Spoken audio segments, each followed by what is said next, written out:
Mais Odile Manzaka a confirmé vrai moi na wera Odile Manzaka confirma yende vrai moi na wera porte parole ni ne kotombola mon sapina kongaloba wera Odile Manzaka moi na wera na vrai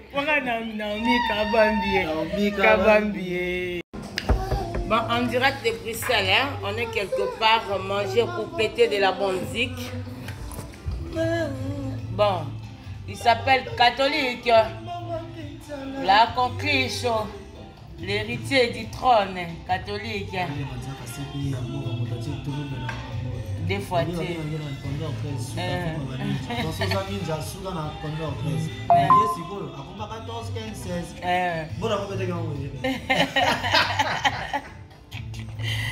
après avoir reningé sa couleur café, il est là, donc on te paie par rapport à Image, mise en place en direct de Bruxelles, donc Mikili Mili Kinde na Lobar.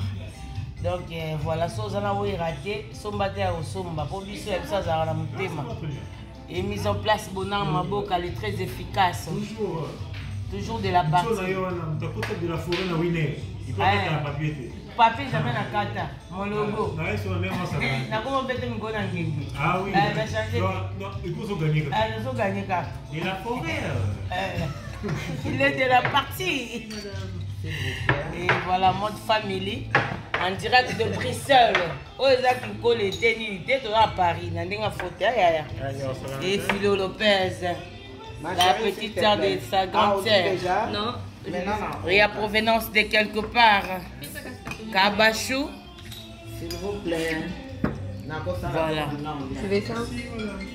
La famille sacrée toujours. Est-ce que tu es bien? Voilà. Balingata obenga ngani leader. Ah, et ben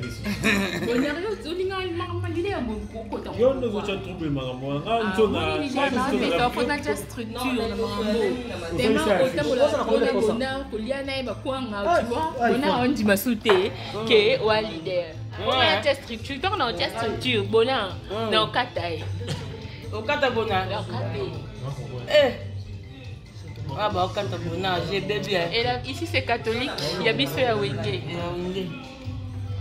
Eh ben, catholique, il y a le bêta. Il y a le bêta. Abimisa dit le manzaka. Le bêta.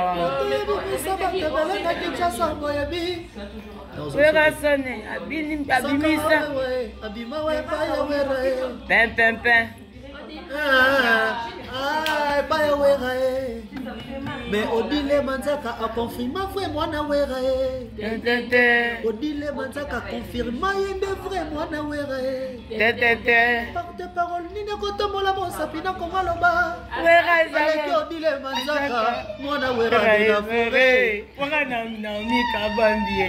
Kabambie.